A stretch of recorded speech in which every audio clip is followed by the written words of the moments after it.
আজকে আমি তোমাদের সাথে শেয়ার করব, দেখো এটা একটা একদম সিম্পল শাড়ি আর একটু গর্জিয়াস বা ব্লাউজটা রেখেছি আমি। তো আজকে আমি এটাই শেয়ার করব যে একদম সিম্পল শাড়িতে কোনো অনুষ্ঠান বাড়িতে গেলে আমরা কিভাবে একটা সিম্পল শাড়ি পরেও কিভাবে গর্জিয়াস লাগাতে পারি, নিজেকে নিজেকে কিভাবে তৈরি করতে পারি যে আমাদের খুব সুন্দর দেখতে লাগবে। তো চলো লেটস স্টার্ট।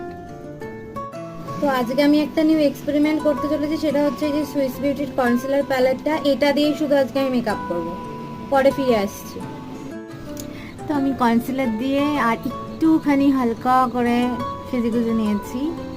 এই হলো আমার আই মেকআপ আর এই হলো আমার ফুল লুক।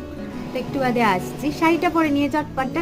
তো ये है मेरा ফাইনাল লুক। তো তোমাদের কেমন লাগলো এই লুকটা অবশ্যই আমাকে কমেন্ট করে জানিও, আর ভিডিওটা ভালো লাগলে প্লিজ সাবস্ক্রাইব করে দিও। বাই।